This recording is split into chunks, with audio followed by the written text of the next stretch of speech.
ওকে নিতে এসেছি। আমরা এখানে দাঁড়িয়ে থাকবো এখনো? চল চল এখান থেকে। দাঁড়া সূর্য, আমার তোমাকে কিছু বলার আছে। বাট আমার কিছু শোনার নেই, অ্যাটলিস্ট তার থেকে যে মিথ্যে কথা বলে। আমি মিথ্যে বলতে বাধ্য হয়েছিলাম। বাধ্য হয়েছিল মানে? আমি বলেছি আমার বিয়ে হয়ে গেছে, না হলে আমাকে এখানে কেউ বাড়ি ভাড়ায় থাকতে দিচ্ছিল না। তাই বলেছি আমার এক ডাক্তারের সাথে বিয়ে হয়ে গেছে। আচ্ছা ঠিক আছে, তুমি বলেছো তোমার বিয়ে হয়ে গেছে, কিন্তু তুমি আমার নামটা কেন বললে? আর এটাই বা কেন বললে যে আমি ডাক্তার হয়ে গেছি? সবাই তো আমাকে ভাবছে আমি ডাক্তার। তোকে না দেখেই বোঝা যায় তুই একজন ডক্টর। তোর মাথায় কি কোনো সমস্যা হয়েছে? কি হচ্ছে বলতো? কারোর কপালে লেখা থাকে কে কি। আমার প্রফেশন, ওদিকে কি তাকাচ্ছিস? এদিকে তাকা।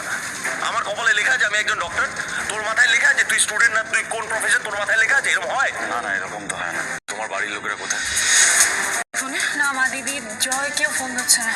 কি আশ্চর্য, সেই কখন গেছে এখনো অব্দি ফিরছে না। আমি কিছু বুঝতে পারছি না, টেনশন না অর্ধেক হয়ে যাবে মনে হচ্ছে। সেটা আমারও একই অবস্থা।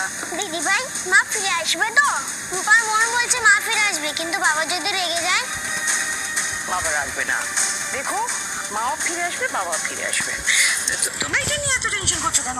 না না মা, না মা, আপনি যাবেন না, আপনি গেলে গন্ডগোল হয়ে যাবে। একটু ওয়েট করলে ভালো হয় না? হ্যাঁ, কত ওয়েট করতে হবে? সূর্য খুব স্বাভাবিক ভাবে আছে, আচরণ করছে বলে ও খুব নর্মাল হয়ে গেছে, ও সুস্থ হয়ে গেছে, কিন্তু তা তো নয়, ও এখনো অসুস্থ, ও ঠিক হয়নি। কখন কি করে বসবে কে জানে। তো দেখা হলে ওর বাবা মাকে ডিরেক্ট বাবা মাকে তুলে আনবে না? আলবাগ আনবো, তাদেরকে তো বলতে হবে তাদের মেয়ে কি করে বেড়াচ্ছে, শুধু একটা বাড়ি ভাড়া পাওয়ার জন্য মিথ্যা কথা বলছে। আমি মিথ্যে কথা বলেছি কারণ আমার বাবা মা অনেক কষ্ট করে আমাকে পড়াচ্ছেন, তাই না? আর তোমার মতো অত বড় লোকও না। আমি আমার সমস্যার কথা বলে ওনাদের ব্যতিব্যস্ত করতে চাইনি, তাই বলিনি। কিন্তু ওনারা নাজেহাল হয়ে আছেন, তাই বলিনি। আমি আমার সমস্যার কথা ভেবে তোমার নাম ঠিকানা ইউজ করেছি, ভুল হয়ে গেছে। কিন্তু বিশ্বাস করো, আমি তোমাকে সমস্যার মধ্যে ফেলতে চাইনি, কোনোদিন ফেলবও না।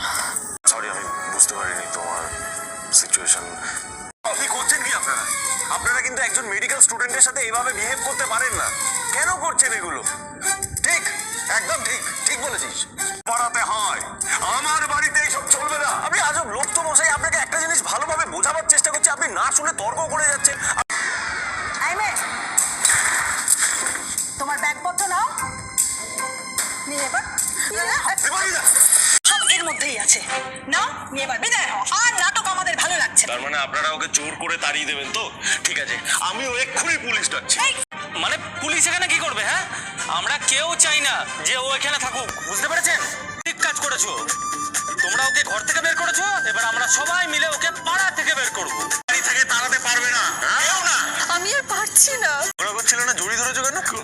আরে কি করছো কি? উনি আমাদের এনিমি হয়, বন্ধুর মতো কেন কথা বলছো? অবশ্যই, আরে উনি যদি নিচে নামেন তাহলে কি আমাকেও নিচে নামতে হবে? আমার একটা ইয়ে নেই। কি কি বললেন? কি বললাম? আমি আমি আমি আমি বড় লোক নই বলে আমি কি ছোট লোক? অবশ্যই, হ্যাঁ, শুধু ছোট লোক নন, আপনি হচ্ছেন, এ মনে করছেন, হ্যাঁ, আপনার মনটা ছোট। আপনি ডাক্তার তো হবেই না, অসুস্থ হয়, রোগী হয়, হাসপাতালে ভর্তি করে দেবেন। নিয়ে যাও, ভালো ডাক্তারি পড়ার পরিবেশ আছে, নিয়ে যান, আপনাদের আশ্রয় রাখুন। ভালো মেডিকেল স্টুডেন্টের কোনো রকম ক্ষতি আমি হতে দেবো না। চলো এখান থেকে। তুমি এত অস্থির হচ্ছ কেন? একটু ধৈর্য ধরো। দিদি ভাই, দাদু ভাই, মা আর বাবা এখনো ফেরেনি? হ্যাঁ, আসবে, এসে পড়বে। আমার ক্লাসমেট দীপান্বিতাকে এই বাড়িতে নিয়ে চলে এলাম আমি। কেন নিয়ে এসেছো তুমি ওকে এখানে? স্পর্ধা তো কম নয়। কেন এনেছো তুমি ওকে? তুমি খুব ভালো করে জানো যে এই ধরনের চাপা গায়ের রঙের মেয়েকে আমি একদম পছন্দ করি না। তবুও তুমি কেন আনলে ওকে উইদাউট মাই পারমিশন? নিয়ে বলা অন্যায়, আর ওই একই ভুল আমি বারবার করে চলেছি। What do you mean by that? আমি রিঅ্যাক্ট করছি। আতামে, দিদি ভাই রেগে গেল কেন? তাই কি সত্যি মা আর এই বাড়িতে আসতে পারবে না? ঠিক, একে তুমি ওই মেয়েটাকে নিয়ে চলে এসেছো বাড়িতে। তুমি আমার পছন্দ অপছন্দ জানো না, কেন নিয়ে এসছো? বললাম তো দিয়ে আসতে বাড়িতে, যা দিয়ে এসো। তাহলে ওকে এখানে থাকতে হবে না।